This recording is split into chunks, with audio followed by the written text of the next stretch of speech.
Hi, hope you're all well. I'm Viv and I'm the face behind Skinpharma Aesthetics in Stockton-on-Tees. And tonight, this is, I think, the 13th in a series of weekly lives I'm doing with Dr. Sunny Dhesi. Sunny, unfortunately, is away on holiday this week, and he was away last week, but he should be back again next week. Tonight, I continue with a chat with an aesthetics and ultrasound specialist, one particular radiologist from Brazil called Dr. Rosa Sigrist. She'll hopefully be joining me soon. I'll just wait to see where she is. Rosa is an expert in using different equipment for scanning purposes. So she uses ultrasound to work on different parts of the body, but she specialises in the face and she looks at complications involving aesthetics work. I'm just going to tap her in. There we go. See where she is. There we go. She hopefully shouldn't be too long. Rosa works in Brazil, in São Paulo. I'll try and let her talk a bit about that as soon as she joins in. It shouldn't be too long. But this is to speak to an expert, another expert this week, Rosa, to look at how ultrasound can be used in the work that I do and other practitioners do in their aesthetics work. So it gives us an opportunity to do different things, improve safety, minimise complications, improve the efficacy of treatments, and it makes things a lot easier for us as practitioners, but also for patients as well. They can see potential problems before they happen, they can be minimised. And Rosa is an individual, a specialist who, not quite able to join. Let me send her another invite. I'll send you another invite, Rosa. There we go. Sent you an invite again. Hopefully you'll be able to join me. Rosa, how are you doing? Great. How are you? I'm fine. I'm finally able to speak to you, well, not quite live, but online anyway. Yes. It was really kind of you. Here with you. It's a pleasure. Oh, the first time I actually found out about you was when I sent you a message at Christmas last year, and you very kindly recorded a Christmas greeting for viewers. So I've got to say thanks for that. Yes, it was such a pleasure. I was so happy to be invited because I know you asked people all over the world to send messages, and I was so happy to represent Brazil in that. Oh, it was very nice of you. I've got to thank you for that. But tonight, it's a continuation of myself and Sunny's chats with specialists around the world, and you are amongst one of the top in the whole world who's involved with ultrasound and aesthetics work. Sunny, as I've mentioned, he's on holiday, unfortunately, this week, but he's back next week. But I'm sure he'd love to be able to speak to you too. He's got a Sophia Sigrist. Is she a relative of yours, Rosa? Who did you say? Sophia Sigrist? It's my daughter. She's watching. She's watching us talk. Yes, She's enjoying it. She's close behind, I think. Oh, right. She's not far. You're in. She's laughing there. You're in São Paulo, is that right? In Brazil. Exactly. I'm São Paulo. Yes. Yeah. And your background, you're a doctor. You're a radiologist. You specialise in. Is it dermatological issues, and you use ultrasound with dermatology in particular? Yeah, when I finished my residency here in Brazil, I decided to go for ultrasound because it was something that I really liked, because then you have more contact with patients. You are not only in the dark room, right, reading exams. I wanted to have this contact with patients.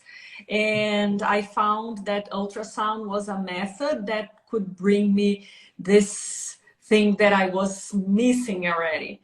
So I decided to go for ultrasound. So I went to the United States. I spent almost 2 years at Stanford University at the Department of Radiology, focusing on ultrasound, doing research and lots of learning, lots of different things, because it's such a nice place, the Silicon Valley. So you can learn so many different things that here in Brazil was still like something, oh, so weird for us, because the technology and everything was so, you know, exciting. So Yeah. I spent almost 2 years there, and involved in a research group. It was like Dr. Willman's lab, and he had like 17 or 18 people involved in research there with us. And I was there were like 2 radiologists. I was one of them, and I was involved in the clinical trials. And he really liked me because in the United States, the doctors, they don't scan, they read the exam. There is a sonographer that scans, and then the doctors go there and read the exam. I particularly don't think it's a good idea, because it's so hard. You have to trust the person so much, because the person is doing the exam for you. So, but okay, that's the way it is. And then I think I learned a lot, but unfortunately my advisor passed away tragically. But I had a chance to publish and to be really involved with the research, and I really like this field. And then when I came back home, I really like to help and to teach. So I started working at the university here. So there I have like some residents that I work with, mainly with ultrasound. And I think it was like 3 years ago, I started, before the pandemics actually, I really liked, I always liked dermatology. And I thought it would be a good idea to learn more about that. And I started studying and taking courses. And, you know, the life takes you to a pathway, right? Yeah. And you've done such a lot of different things. You do so many different things. And I follow you, and I see you travel the world, see lots of different practitioners from around the world. And you've got involved with aesthetics, in particular, with the facial ultrasound, in particular, and dermatology. With your work, is it a hospital or is it at a clinic, a private clinic? Both. I work at a hospital, and there I do general ultrasound and dermatologic ultrasound, but for lesions, for pathologies. Yeah. But then in my private practice, I really like this aesthetic field, so I started like focusing on that, and all of a sudden I started getting patients from different doctors to recognize fillers and to write the reports. Like I call it facial mapping. So I scan the whole face of the patient, and I do like a report with everything written, and then I do an illustration of the face of the patient with where the fillers are, and then the images. So I started doing things like that, and then complications. People ask me to help with complications, and that's it. You remind me of the other practitioners I've spoken to over the last few weeks in these lives. We've got Leonie Schelke, who you know very well. We've got Carolina Mari-Lewis from Argentina as well. I think you know her. Tom Descartes. Tom Descartes from the Netherlands. You went to see the work that they do in the Netherlands at Erasmus Medical Center. How did all of your training and all of your work, how has it helped you, particularly with the ultrasound use in aesthetics? How does that work where you're based at Ultrasound at your clinic, Rosa? Yeah, you know, since I first studied general ultrasound, so my eyes are trained for that, right? So I can scan all over the body because I have the pattern in my mind. Okay. Yeah. And then it was very easy for me to go into this field because I had to like just concentrate and learn the proper anatomy of the face and recognize how the structures look like, and it was easy. And also I have a good background in Doppler ultrasound because my residency I did in a heart hospital here in Brazil. So we did a lot of Doppler ultrasound to evaluate occlusions of the femoral artery or things with arteries and veins, right? Yeah. So it was easy to I had only to study more the face, but yeah. And that was something. But I also want to mention that I see lots of people that want to learn ultrasound. I think it's great because it brings a lot of people are more safe, I think, right? When they have these devices in their clinics, but they should pay attention because they need continuous education. Because you do a course in like a 1 day or a 2 day course, and then you think you are an expert, and then next month people are starting to teach, right? Ultrasound. I've been in ultrasound for like 10 years, and I learn every single day. I learn every single day. I learn something new. So it's something that scares me a little bit because people sometimes are they think it's easy. It's okay, you can learn it, but you have to practice a lot, and you have to get used to the patterns, and you have to know how to do Doppler, right? Because there's not something, let's turn on the Doppler and that's it. It's not. You have to adjust the Doppler, right? Because if you don't adjust, it gives you the false impression that you are safe. And sometimes it reminds me of a scan that another colleague, a doctor I know, she carried out a scan of a lip vascular map. She looked at a patient's lip area with the Doppler. And I think you saw the actual image yesterday, and you sent me a message really kindly. It looked like the blood flow was the main artery, the supralabial artery, but based on your experience, you could tell quite easily that that was the normal blood flow in the superficial tissue. It's very easy to not scan properly, and people think you just hold the device, like I've got the Clarius, you just hold it, you just move it around a little bit, picture appears on the screen, and you can tell exactly what the problem is. It's not as easy as that. You need a lot of practice and experience to do it properly. Yeah, of course, people can do it, but they need to be conscious that they need to study. I see ultrasound the whole day. I see images. I work with gray images. I don't work in colorful environments, right?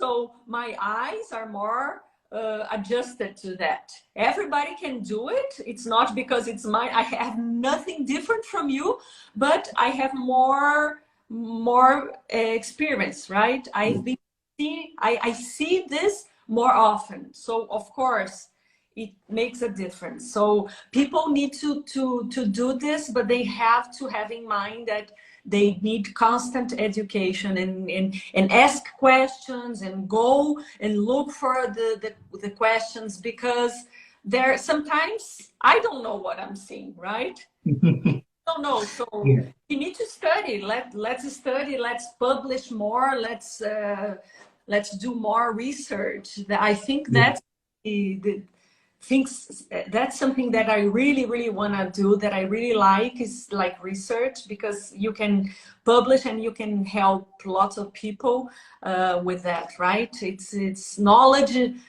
has to be shareable, right? So everybody needs to, it's so nice to share knowledge when you know something, right? I really like it. Are you doing any current research, or are you looking at research in the future involving ultrasound and facial work? Yes, I've been doing some things here in Brazil, like comparing different types of biostimulators, how they look on ultrasound, and if they are the treatment is being okay. I'm measuring like the thickness of the dermis to see if improved, and also the different aspects in ultrasound. This is something that I've been doing, and being also, I have just one of my papers has just been accepted about describing, we injected in a cadaver in the gluteal region of the cadaver for gluteal fillers and biostimulators, and now we are publishing all the aspects, how do these fillers look like in a cadaver in the body, because nobody has published anything about that yet for the body, only for the face. And also Doppler is something that is really, it's really nice. I really like it. So I've been planning things with Dr. Peter Velchus and Leone. We are starting a Doppler ultrasound study, and wow, there are things, lots of popping up, and people know that I like it. So every 15 days I receive, oh, Rosa, would you like to do something? Would you come here? I have like a portable device, but not the little one, the ultra portable. I have like a kind of a notebook, a GE device with 5 different probes.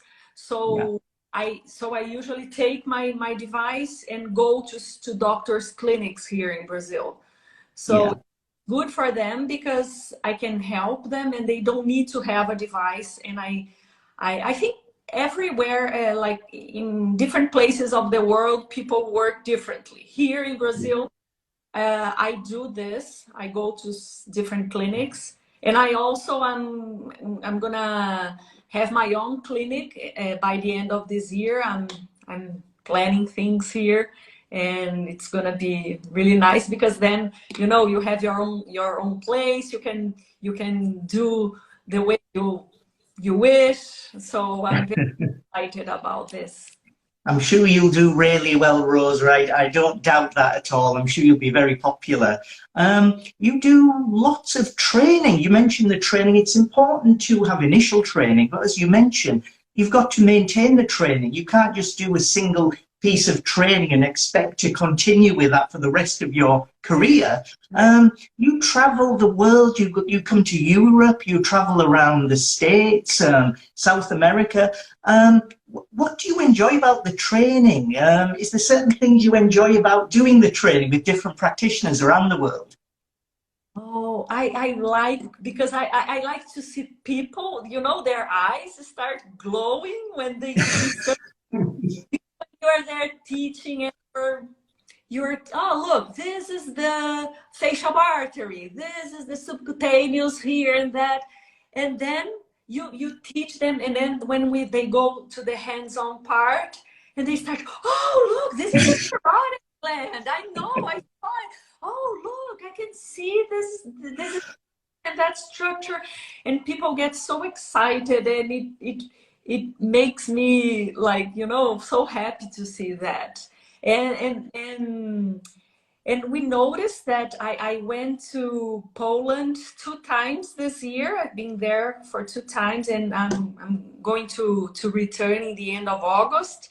And the first group we had there with Dr. Barbara Parda, and first group we had there then they wanted to do again. So next time I went there, we had like a more advanced course for the ones that had already taken the first one. So they took their patients, they took their devices with them. So it was so interesting because you need to practice. For the first course, you get like tons of information, right? You have everything, and then you get your device and you start scanning, and then you have your doubts. So then I like to be there to support their doubts, and it's really interesting. I really like it. So maybe I'll go and visit you there, and we can plan something together. Well, I hope to see you in November, Rosa, for the CMAC conference, and I think you're presenting there with other.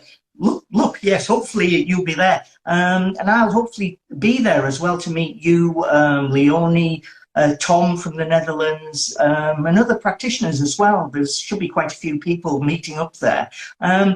In terms of the ultrasound, you're talking about devices, and you use quite high tech, more expensive devices that do a lot more than the small devices that we use in the UK. Do you use the Clarius yourself, Rosa? Do you use that?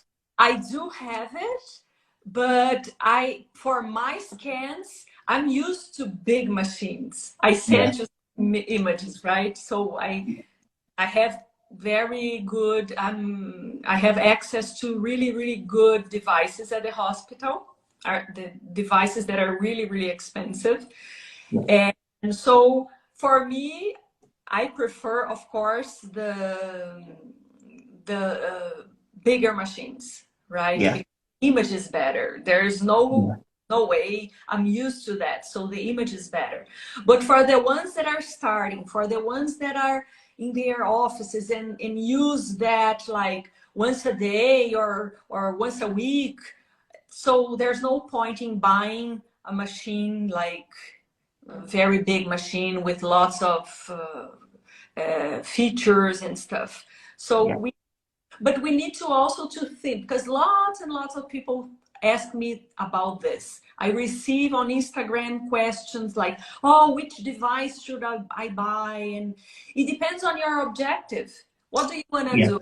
Do you want to just see the vascularization, see the arteries?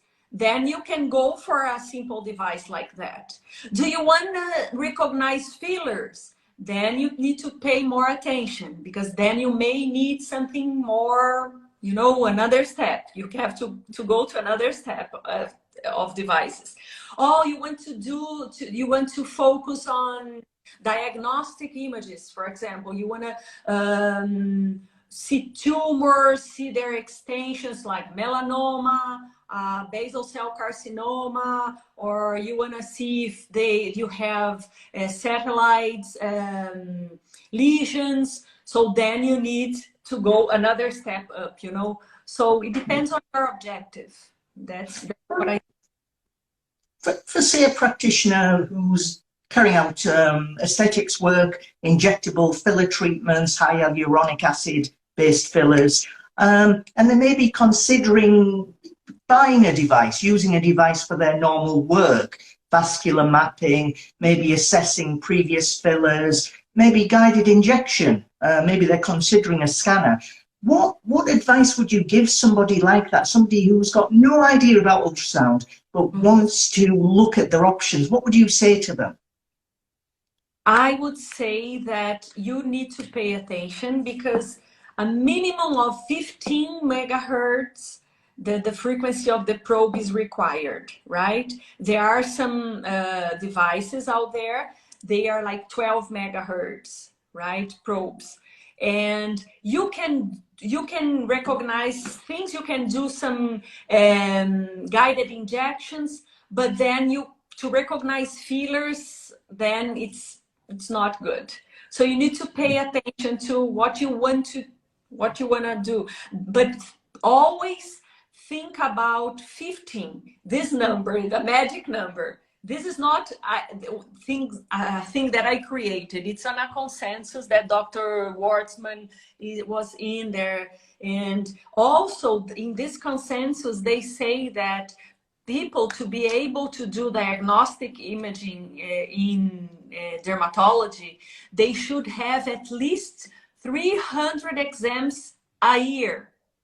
Okay, so if you think 300 exams, if you have a device in your office, it's like in a year, if you scan like once a day, then you have this at the end of the year. But you need to be stable. You need to practice, and you need to scan every single day, a little bit at least, a little bit. If you scan at least a little bit, your eyes are gonna get used to that. For me, when I first started using the Clarius, it was such a steep learning curve. You're learning such a lot in such a small space of time. But for me, it was improved by doing lots and lots and lots of practice. Every patient I saw, I scanned them. And every time you scan, you learn something different. You change how you do things. And I think that's one of the issues. Practitioners perhaps don't realize just how much of a steep learning curve it is when you first start using an ultrasound device. Yes, yes. It's in the beginning, it's like that. And then people come to a moment where they think, oh, now I know everything, because they learn so fast. And then, wow, I know everything. Start realizing that they know nothing, and then they go whoop down the curve again.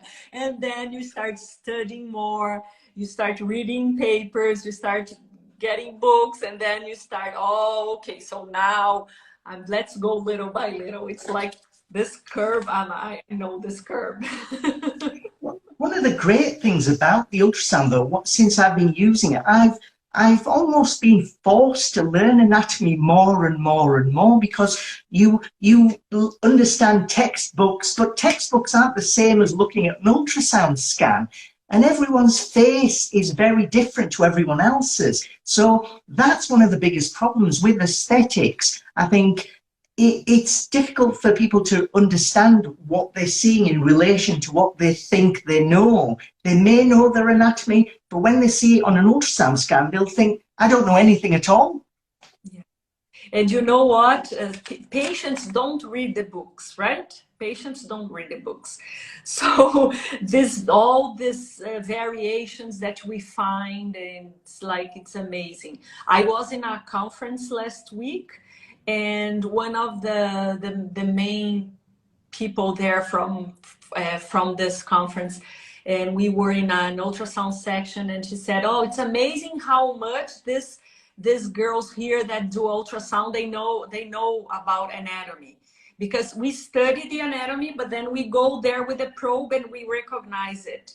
So, and it's totally different from a cadaver, right? Because a cadaver, you do a course. How many cadavers do you see in a course? I don't know, but it's not a lot. But ultrasound, you have a big sample. You can recognize the variations and everything. So it's really amazing. For anatomy, I think ultrasound is the best thing. It's the best thing. In Brazil, how popular is ultrasound amongst practitioners that you know of, Rosa? And you know what? It's something so weird, because here in Brazil, I see lots of radiologists that want to learn about aesthetic ultrasound, because they can do diagnostic, then they can help the dermatologists, the injectors around Brazil.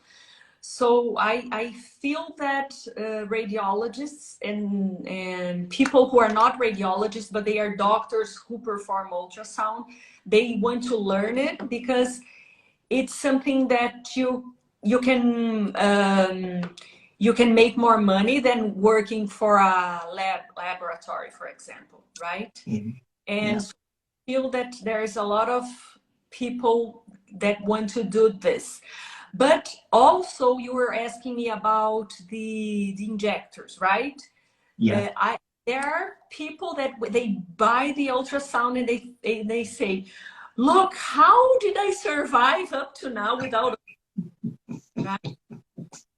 But It just people are like, oh, I know everything, so why bother? I don't need it, you know.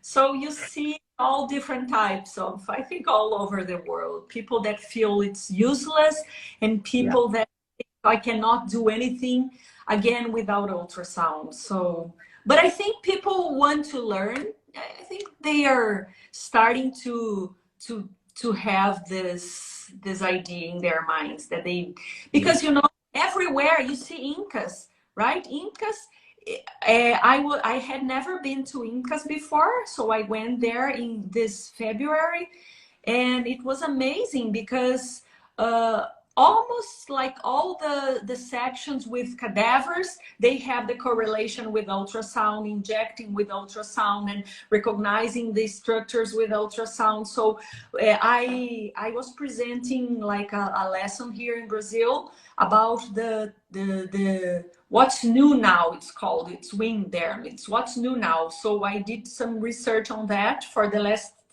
year. So I found out that at Incas there were 5 favorite lessons, right? 3 of them had ultrasound from all over the Congress. So 3 of the 5 most like favorite lessons that were there had ultrasound in it. And also Leone also said, look, I have never seen so many people interested. Some years ago we had like one class, 2 classes, and that's all. Nobody was interested. But now it's such like a boom that everybody at Incas wanted to know and wanted to buy and wanted to learn more. And I think that's a trend that's going to be everywhere around the world. I think it's we cannot go back. I think the same thing was said by Tom last week. Tom mentioned that in previous years, ultrasound was a little bit hidden away. It was at the back of every room, if at all, in the room. Now people are recognizing it as a potential way of improving their work, their practice, and reducing problems from occurring as well. So hopefully over the next few years, it's going to get more and more popular. And individuals like yourself, you'll become a whole lot more popular than you have been in the past. Let's see.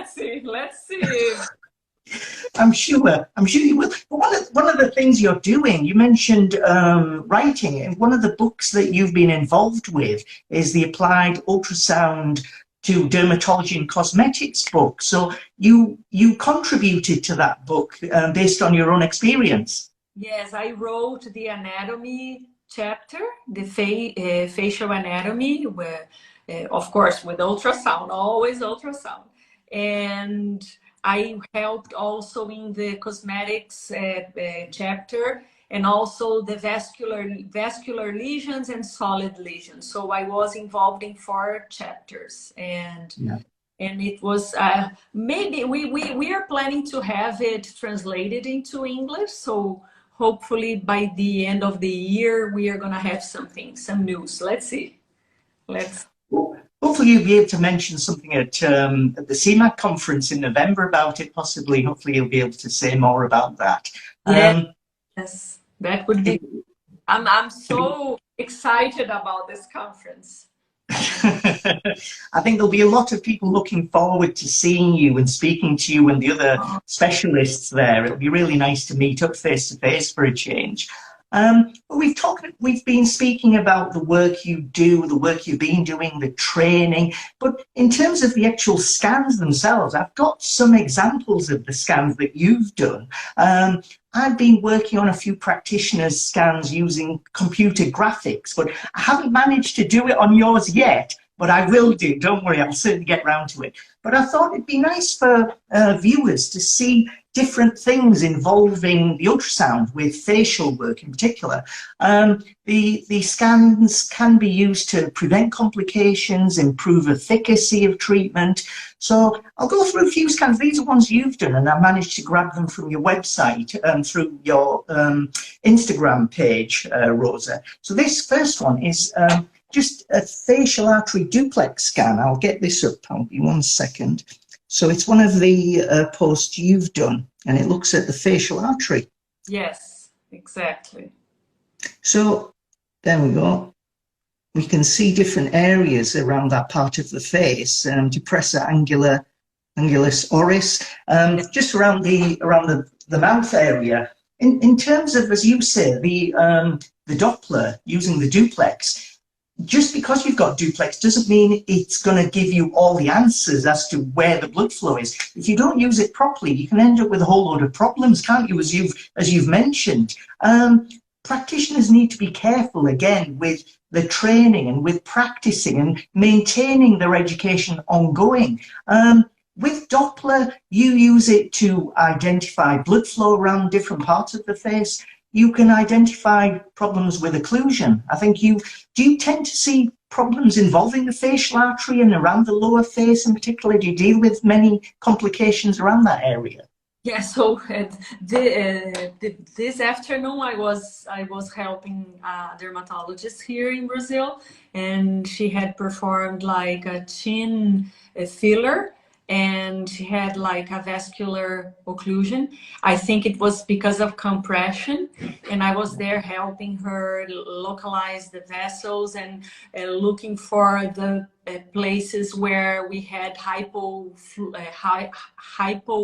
blood flow, you know, and she was doing hyaluronidase on the places I was telling her to do. So it's really important. I've not seen like a lot of them, but sometimes like on the lips, I've seen some lips and the chin and nasal labial fold, and nose, yes, but I thank God I have never been in what I usually do when people are gonna injecting the nose, some people call me, I go there and we scan, see where the arteries are, and then I tell them here is safe and here is safe. So I have never had like a problem when I was doing this guided injections, but there are some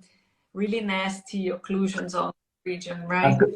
I've got one of the nose later on that I'll show in a few minutes. But again, this other one, this is an image you've got of using the scanner for treatment around the jawline area. I think this was a jawline scan that you carried out, and it's a bit tricky to see all the tissue, but I'll get another one. I'll just move across.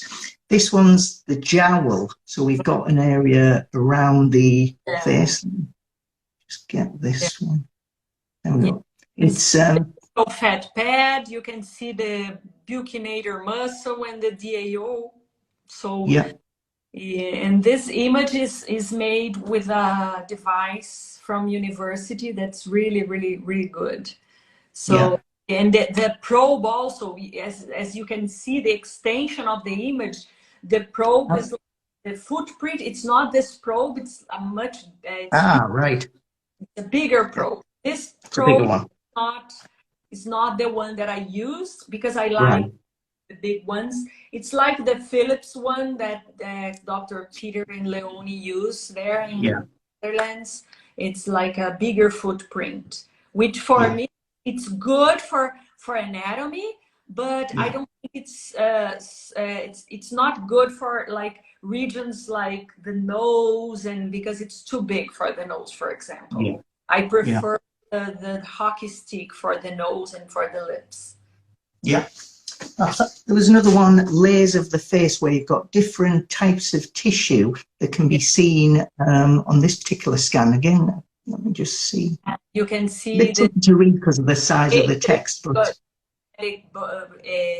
muscle, the subcutaneous fat tissue, and then you can also see the facial artery, the modulus, so you can recognize pretty much everything on the face. Not good to see with ultrasounds. Ligaments, like for example the zygomatic cutaneous ligament, we can see it, and I think it's very helpful. but the other ligaments are more tricky to see. It's Yeah. like the same thing with nerves. People always ask me, oh, is it possible to see a nerve? It is, but not that easy and not everywhere. The tiny ones, no.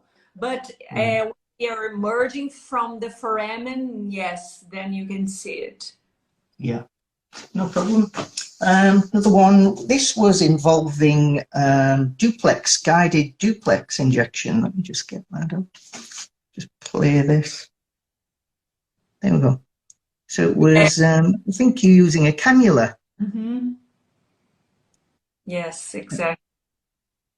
And you can see that the cannula is just below the vessel. Yes. You're very, very close to that vessel underneath, yes, moving around very carefully underneath, yes, that vessel. Yeah. People get so scared when they see that. Oh my God. But you've got a lot of experience in being able to do this and identify the tissue when you're actually using guided injection. For me, it's still a little bit tricky to be able to do it on my own when you've got a scanner in one hand, you've got a needle and syringe in the other hand. So I think, again, it needs a lot of practice to be able to do something like that effectively and without worrying about you holding two devices at the same time. But for you, do you find it easy, and do you find it easy to help practitioners do that properly? It's about training, right? Me and Dr. Roberta Vasconcelos from Switzerland, we have just finished a paper on guided injections that we are sending to be published now. And I think it's gonna help a lot people, and because we discuss different ways of doing this, different ways of holding the probe and how you can do this. So it's gonna be a very nice paper, I guess, because you need to find what's good for you, right? If you have an assistant in your office, you can scan first and you can mark the major structures with a pen or a pencil, and then when you inject, you know more or less where the things are, and you can, so you have different ways. You need to adjust what's good for you, right? Yeah. But yeah. we talk about this ways in this paper that hopefully is going to be published still this year. It should help a lot of ultrasound users be able to get more confident and competent in using the equipment more safely and effectively, I think, when that's published. Yes, yes. Hopefully. Great. Well, I think it will. I think this one is this is one involving a nasal treatment. Unfortunately, it's not a particularly nice image. For anyone that's a bit wary of looking at damaged noses, look away. But this, unfortunately, was, I think, the outcome of, was it a dermal filler treatment in the nose? Yes, this image is from a paper. It's not my case. It's an image of the nose of that was published. But yeah, just to make people aware that this can happen, right? Yeah. Yeah. People see something like shocking like this, yeah, they say, wow, so I'd better be careful with my nose injections because it's really dangerous, right? So I think it's good for people to be shocked at first, because then raise their knowledge, right, about things like that can happen. It's just a lot of people perhaps don't realize that problems involving fillers, you think they're quite simple materials, there's not going to cause any harm. But if that filler gets in the wrong place, it can cause a whole lot of damage that potentially can be irreversible. And that's one of the benefits. That's one of the reasons I use the ultrasound, to try and minimize problems from happening. I think I've got the image of the scan where it shows where the filler was in relation to the actual the vessel, the actual dorsal nasal artery, I think that was. Yes, you see the fillers kind of embracing the artery. Yeah. So close to the artery. And you can have an occlusion with that or not. It depends on Yeah. I noticed that sometimes I see fillers and arteries walking hand in hand and they are perfectly fine. Sometimes they don't like to be together, and because there are different mechanisms, right, for vascular occlusions. You can inject inadvertently intra-arterially, or you can have like a compression, or you can have like a vasospasm. You can have spasm of the vessel, and we still need to study more. I think that's an area that interests me a lot, because I think like we have, besides the duplex, besides this Doppler that we have the microflow Doppler in like high-end machines, so it can help, I think, a lot, and we need to study more to the patterns of the Doppler on different regions, and with different fillers, and with fillers and no fillers, and in normal people. So this is something that I really want to study. Maybe a PhD I'm thinking about here. I'm starting here at the university, and maybe going for a PhD soon. You were talking to Tom Descartes in the Netherlands, and you went to see him. How did you find that trip over to the Netherlands to look at the work he was doing? You know what? Last year I was in Costa Rica with Leone and Stella, and I got to know them, and then I talked to Leone and we started doing some projects together, and I was gonna be in Europe, and I said I'm gonna go visit and learn more, because we had already a project together. So I flew there, and I was there with Olga, who is her PhD student that's working with fillers a long time. So, and then Olga introduced me to Tom, and then I was with him, and he was, I knew him already from Instagram, but then I had a chance to know him, and he gave me his thesis, which is such a nice piece of work. I've read it once. I need to read it again, because I really, really like it. So, and then I got to know him, and he's such a nice guy, and he's also always enthusiastic about things, and so it's so nice to be around like people like you, like Tom, like Leone, Peter, Stella, Weiner, so many people that are involved in bringing knowledge to people, and I really like to be with these people. You all do a great job, and it's amazing how much work and effort you put into that, because without your work, without your research, aesthetic practitioners aren't going to improve their practice. Everything you learn through your research is helping people like me and other practitioners around the world. So I'm really grateful for all the work you're doing, I've got to say. Oh, thank you so much. I really like to share whatever I learn. I think that's the best thing in life. Share what you learn, right? What are you gonna do with everything you learn? You have to pass it on, right? True. There was one more scan of yours, Rosa. It was involving hydrogel aspiration. Let me just get this up. So this is you. I can get it moving. Give me 1 second. There we go. It's aspiration of these hydrogel regions within the tissue, and you're basically it's almost like you're sucking out the hydrogel from the tissue. Yeah, exactly. Yes. This patient, she had 6 or 7 different kinds of fillers in her face. And she's like a famous person here in Brazil. She was on TV, and the dermatologist who helps her asked me to go there to help with ultrasound, and then we could do something it was really interesting because, you know, all these fillers together, they don't get along well. Mainly the permanent fillers, right? I have Yeah. these threads that hopefully I'm gonna show at the conference in November.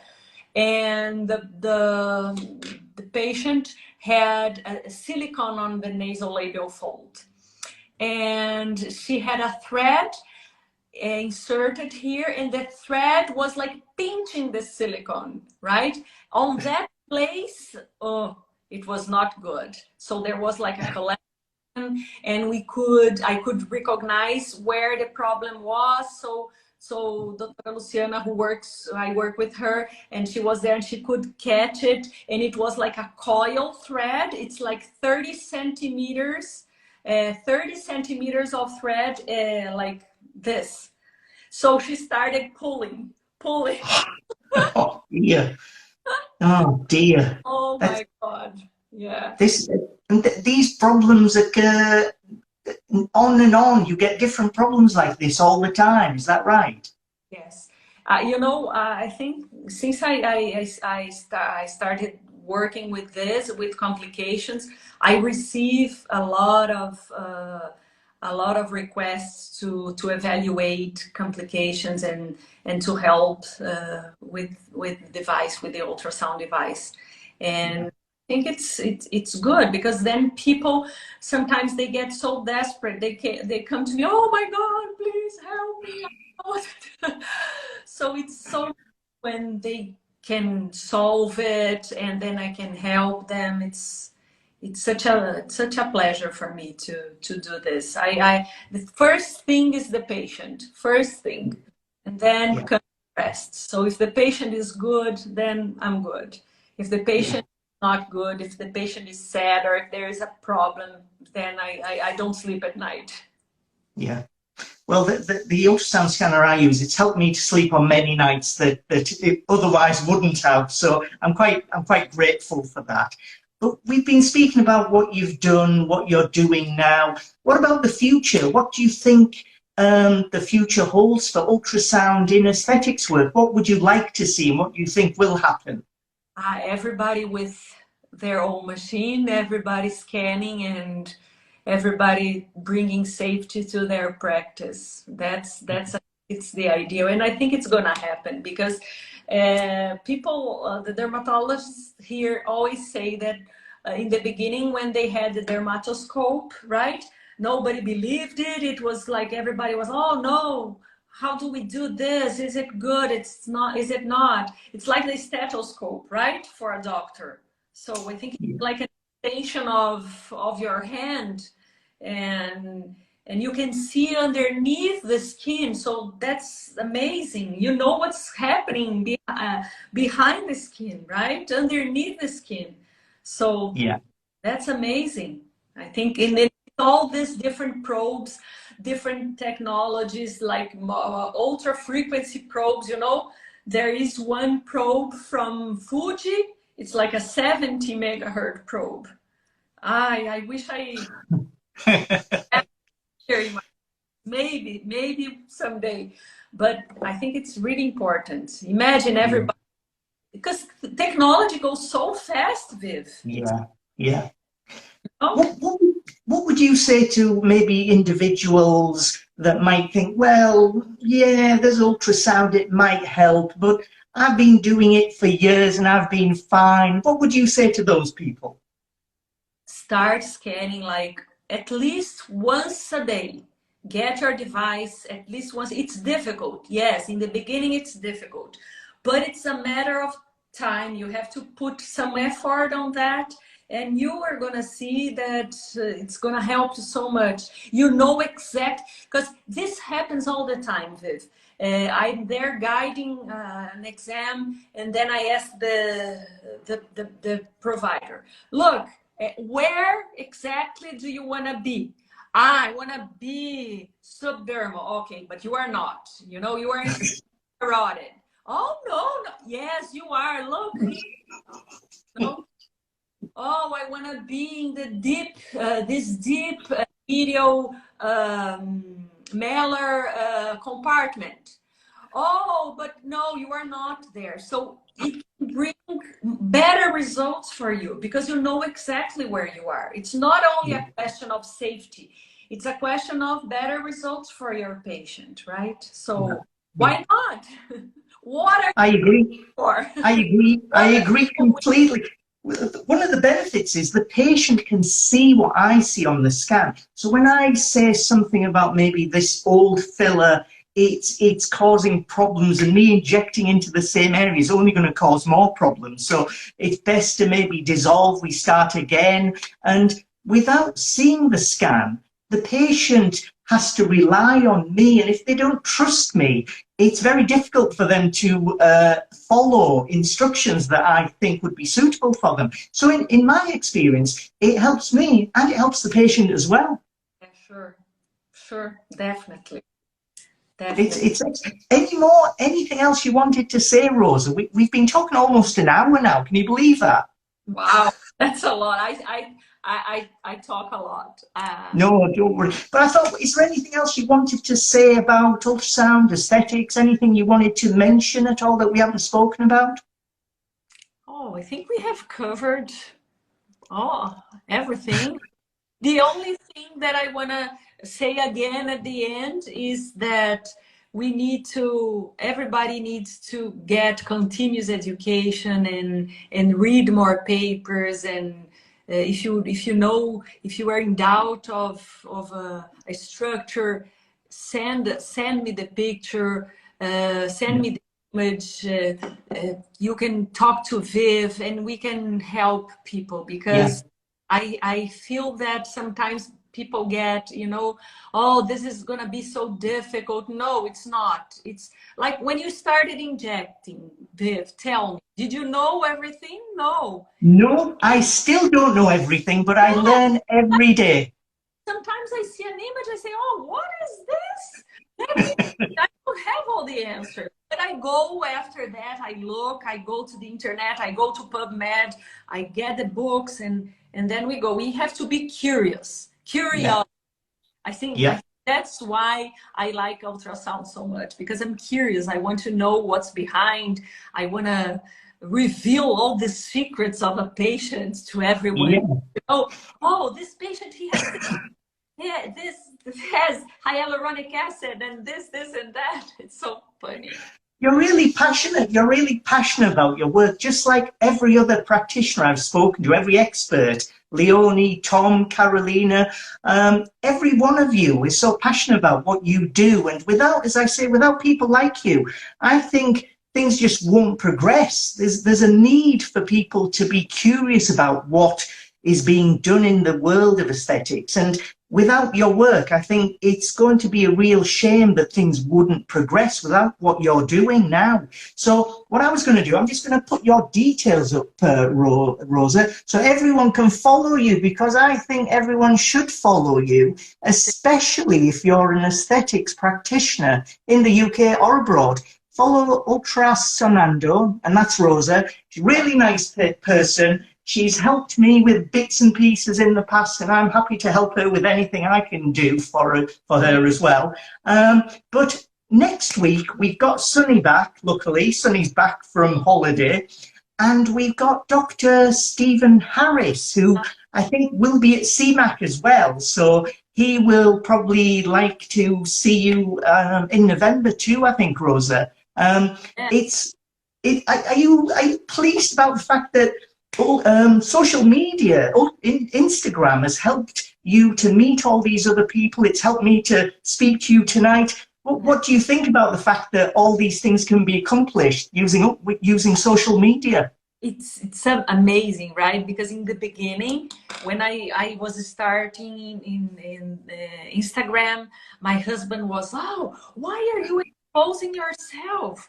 Why are you there showing your talking to people? But I met so many people, so many nice people, like Janelle from the United States. She found me, and then we started talking. I went there. I was in her clinic for a training course, and also you and so many different people all around the world. Like Roberta, she's Brazilian, but she works in Switzerland. She found me also on Instagram. When she came to Brazil, she took a course with me, and then now we are doing a course in Switzerland in the end of August. So, you know, it's a nice way to connect people, right? And to share experience and to show what you are doing, and it's amazing. I think it's amazing. It has helped me a lot, and I think it's now every day it's like a job also, right? Because you have to post something, you have to show a little bit to people what you are doing, and I really enjoy it. I think it helps a lot. It's been a fantastic hour that I've had with you, Rosa. I've got to thank you a huge amount for taking time, spending the time with me and everyone watching, and giving all your knowledge and advice to everyone about ultrasound in aesthetic work. So I've got to really thank you for that. Thanks very much. Thank you so much, Dave, for inviting me. It was such a pleasure for me to be here with you. You are such an enthusiastic too, so I love to be with people like that want to learn. Talk. Did you like the Brazil football shirts I gave you? And it was such a success on my Instagram. Everybody was laughing. Oh, I've never such a nice. It was so creative. It's so nice. So congratulations on you. Right. Thanks very much, Rose. Thanks a lot for that. I'm going to have to just say bye for now. I think we're going to get kicked off Instagram in a minute, Rosa. So I just again wanted to say a big thank you. I hope you'll watch next week with Steve Harris. He's going to be joining me and Sunny next week, and we'll be having a good chat about ultrasound. And again, I hope the best to you for all of your work in future. I hope you do some fantastic training, and I'm really looking forward to seeing you and everyone else at CMAC in November. So if practitioners, I don't think you have to be a member. You could, any practitioner can pop to CMAC at 19th and 20th of November, and it's at the IET in London, I think it is. And it's 2 days of complications, looking at everything involving aesthetic complications, dermal fillers, maybe toxins, but it should be a really interesting time, and you're going to be there, I hope, and we should all be enjoying being able to see each other finally at the same time. Yes, that's it. Thank you so much, Viv. Thank you, Rosa. I will say goodbye for now. Goodbye for now, and I'll catch up with you later on. Bye-bye. Thank you so much. Ciao. Bye. See you. See you.